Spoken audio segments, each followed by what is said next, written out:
የአፍሪካ ህዝቦችን እንደ ቅጠል እየቀዘፈ የሚገኘው የኢቦላ ወረርሽኝ በኢትዮጵያ ከባድ ድንጋጤን ፈጥሯል። አስቸኳይ ማስጠንቀቂያም ተሰጥቷል። ዝርዝር መረጃ ይዘናል። ትልቅ የመንግስት ጀነራል ተገድሏል ተባለ። የምርጫ ቅስቀሳ በማዘጋጀት ላይ የሚገኙ የብልጽግና ኮሚቴ ከነታጣቂዎቻቸው ተማርኳል ተብሏል። የእህቱ ልጅ አግቶ የተሰወረው ግለሰብ በቁጥጥር ስር ዋለ። በ120 ሺህ ብር የገዙት ሰንጋ በሬ እያረዱ ከውስጡ በ150 ሺህ የሚገመት ወርቅ አገኙ። በደቡብ አፍሪካ 5 ኢትዮጵያውያንን በአሰቃቂ ሁኔታ ሲያሰቃዩ የነበሩ 2 ኢትዮጵያውያን በቁጥጥር ስር ዋሉ። ክቡራትና ክቡራን የአዲስ 24 ወዳጆች በቆይታችን እነዚህና ሌሎች ሀገር አቀፍና ቀጠናዊ መረጃዎችን በዝርዝር እናቀርባለን። ለቤቱ አዲስ የሆናችሁ ውድ ወዳጆቻችን ሳብስክራይብ በማድረግ የዶል ምልክቷን በማብራት የቤቱ አባል ትሆኑ ዘንድ በአክብሮት እንጋብዛለን። አሁን ወደ ዝርዝር ዘገባዎች እናልፋለን። አብራችን ቆዩ። የፋኖ ኃይሎች ጀነራሉ ተገድለዋል ሲሉ ገለጹ። ይህን በተመለከተ የተሰጠ ማብራሪያ ይሁን ማረጋገጫ ባይኖርም እኚህ ጀነራል የተገደሉበት የተባለው እዝ አዛዥ ደግሞ ጽምዶን ጨምሮ ቀንበሮችን ሰባበርናቸው እያሉ ሲናገሩ ተሰምተዋል። የብልጽግናው ሹም ደግሞ ወሎ ላይ የሚተኮስብን አሰብ እንዳንገባ ነው የሚል ማብራሪያ አቅርበዋል። በአማራና ኦሮሚያ ክልል የተለያዩ ስፍራዎች የሚደረጉ ውጊያዎችና የሚፈጸሙ ጥቃቶች ቀጥለዋል። በሁለቱ ክልሎች መጠን እና አይነታቸው ይለያል እንጂ የኢትዮጵያውያን ሕይወት የሚነጥቁ ቁሳዊ ውድመትን እያደረሱ ያሉት የታጣቂ ኃይሎች አሁንም አሉ። በኦሮሚያ ክልል ምስራቅ ወለጋ ባለፉት ሳምንታት የቀጠለ ውጊያ መኖሩንም ተጠቅሷል። በዞኑ ኪረሙ ወረዳ አጋሳና ድብቅ በተባሉ ቦታዎች ላይ ከሰሞኑ የተደረገው የታጠቁ ኃይሎች ከፍተኛ ሰብአዊ ጉዳት ያስከተለ መሆኑን የፋኖ ኃይሎች ቃል አቀባይ አስረድተዋል። ትላንት ከዚሁ ዞን መቀመጫ ወደ ጊዲያና በመንቀሳቀስ ላይ ያሉትን አንድ ኦራል የጫነው በተባለ አካባቢ የተፈጸመ የደፈጣ ጥቃትና የተቀሰቀሰው ውጊያን ተከትሎ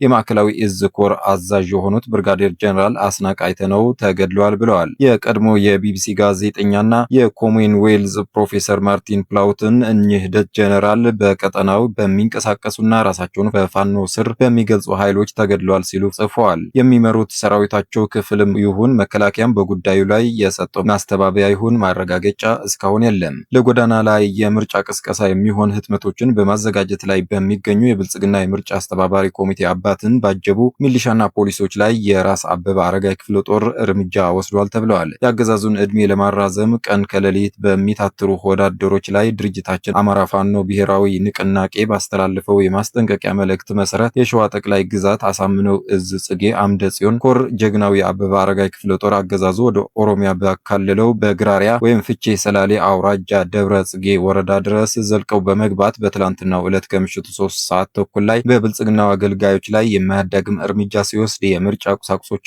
የህትመት መሳሪያዎችን እንዲሁም 3 ክላሽንኮቭ መሳሪያ፣ አንድ ምርኮኛ የኦሮሚያ ሚሊሻና የግፍ እስረኞችን በተኩስ ልውውጥ በማስለቀቅ ግዳጁን በሚገባ በመፈጸም ወደ መጣበት ቀጠና ተመልሷል ሲል የአጼ አምደ ጽዮን ኮር ገለጸ።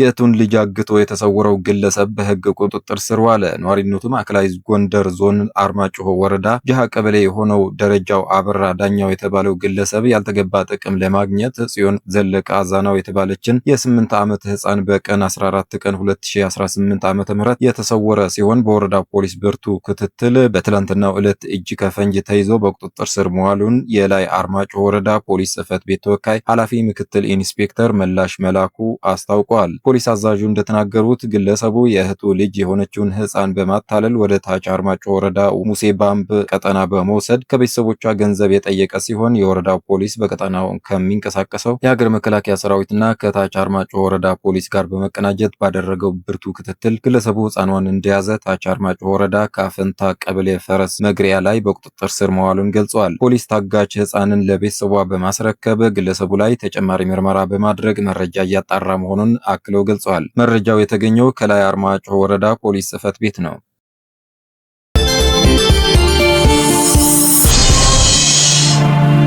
ኢትዮጵያን ጨምሮ 10 ሀገራት በኢቦላ ቫይረስ የመጠቃት ስጋት አላቸው ተባለ። የአፍሪካ ህብረት የጤና ኤጀንሲ ኢትዮጵያን ጨምሮ 10 ሀገራት በኢቦላ ቫይረስ የመጠቃት ስጋት እንዳለባቸው አስጠነቀቀ። ኢትዮጵያን፣ ኬንያን፣ ሩዋንዳንና ደቡብ ሱዳንን ጨምሮ 10 ሀገራት በኢቦላ ቫይረስ የመጠቃት ስጋት እንዳለባቸው ህብረቱ አስጠንቅቋል። በምስራቅ በኩል ከኮንጎ ጋር የምትዋሰነው ኡጋንዳ 5 የኢቦላ ተጠቂዎችን አረጋግጣለች። የዓለም ጤና ድርጅት በዲሞክራቲክ ሪፐብሊክ ኮንጎ ያለውን የኢቦላ ስጋት ወደ ከፍተኛው ደረጃ ከፍ ማድረጉን ተከትሎ የአፍሪካ ህብረት ቫይረሱ 10 ሀገሮችን ሊያጠቃ እንደሚችል በማስጠንቀቅ ላይ ይገኛል። ወረርሽኙ ለመጀመሪያ ጊዜ የተገኘው በኢቱሪ ግዛት ሲሆን አካባቢው አስቀድሞም የትጥቅ ግጭቶችና ሰብአዊ ቀውሶች የሚታዩበት ነው። በቫይረሱ ከተያዙ ሰዎች ጋር ቀጥተኛ ወይም የቅርብ ንክኪን ማስወገድ የበሽታውን ስርጭት ለመቀነስና ወረርሽኙን ለመቆጣጠር ወሳኝ እርምጃ ነው። እንደ ዓለም ጤና ድርጅት መረጃ ከሆነ እስካሁን በዲሞክራቲክ ሪፐብሊክ ኮንጎ 82 የተረጋገጡ ህመምተኞችና 7 የሞቱ ሰዎች የተመዘገቡ ሲሆን በተጨማሪም ወደ 750 የሚጠጉ ኬዞችና 177 በኢቦላ ምክንያት ተከስተዋል ተብለው የተጠረጠሩ ሞቶች እንዳሉ ተገልጿል። የአፍሪካ ህብረት የጤና ኤጀንሲ ትላንት ባወጣው መረጃ ኢትዮጵያን፣ ኬንያና ሩዋንዳን ደቡብ ሱዳንን ጨምሮ 10 ሀገራት በኢቦላ ቫይረስ የመጠቃት ስጋት እንዳለባቸው አስጠንቅቋል።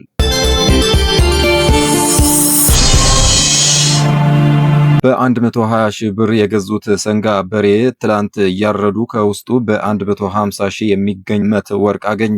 እጥፍ ድርብ ደስታ ለአሻንቶ ከተማ አርሴናል ደጋፊዎችም ሆነዋል። እንደሚታወቀው ከ22 ዓመት በኋላ አርሴናል የፕሪሚየር ሊግ ሻምፒዮን መሆኑን ይታወሳል። ይህን ታሪካዊ ደስታ በጋራ ለማሳለፍ ያሰቡት የሻንቶ ከተማ ወጣቶች የአርሴናል ደጋፊዎች በ120 ሺህ ብር የገዙት በሬ ትላንት እያረዱ ከውስጡ በ150 ሺህ የሚገመት ወርቅ ማግኘት ችለዋል። በዚህ መሰረት የሻንቶ ከተማ ወጣቶችን በድጋሚ እንኳን ደስ አላቸው እያሉ ይገኛሉ።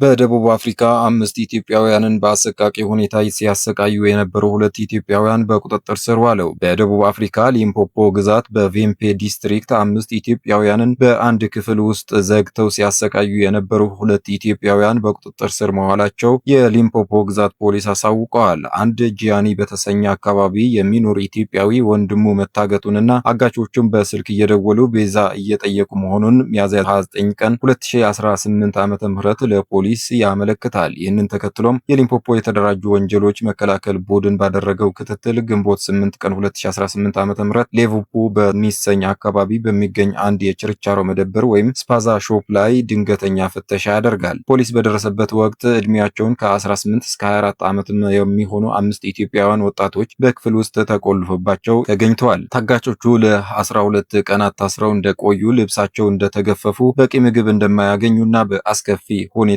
ሲደበደቡ እንደነበር ለፖሊስ ተናግረዋል። የ24 ዓመቱ ምስጋኑ ጌታቸውና የ20 ዓመቱ ተሻለ ቱሜቦ በወንጀሉ ተጠርጥረው በቁጥጥር ስር ውለዋል። በቦታው ላይም ህገወጥ ሲጋራዎች፣ የተለያዩ ሞባይሎችና ከፍተኛ ገንዘብ በፖሊስ ቁጥጥር ስር ውለዋል። ተጠርጣሪዎቹ ፍርድ ቤት ቀርበው በሰው ማገት፣ በህገወጥ ሲጋራ ዝውውርና በገንዘብ ማጠብ ወይም መኒ ላውንደሪ ወንጀል ክስ የቀረበባቸው ሲሆን በእስር ላይ ሆነው የፍርድ ሂደታቸው እየተከታተሉ ይገኛሉ። ፖሊስ ከዚህ ወንጀል ጋር ግንኙነት አላቸው ብሎ የጠረጠራቸው 2 ተጨማሪ ተጠርጣሪዎች ለማደን ምርመራ እያደረገ መሆኑን ገልጸዋል። ከዚህ ቀደም በደቡብ አፍሪካ የሚገኙ ኢትዮጵያውያን በስደተኛ ጠል ደቡብ አፍሪካውያን ከሚደርስባቸው ግፍ በተጨማሪ የገዛ ወገኖቻቸው የሆኑ ኢትዮጵያውያን ከተለያዩ ቡድኖች ጋር በማበር ግፍ እንደሚፈጽሙ ተገልጾ ነበር።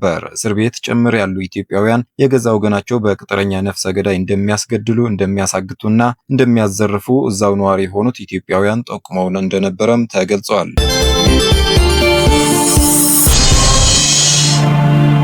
የተከበራችሁ የአዲስ 24 ወዳጆች ዜናዎቻችን እነዚህ ይመስሉ ነበረ። ሌሎች አዝናኝና አስተማሪ ፕሮግራሞች በቅርቡ የምንጀምር መሆኑን በመግለጽ ቶሎ እንዲደርሷችሁ ደግሞ ቻናላችንን ላይክ፣ ሼር እና ሳብስክራይብ በማድረግ እንዲሁም የደወል ምልክቷን በማብራት አብራችሁን ሁኑ። መልካም ጊዜ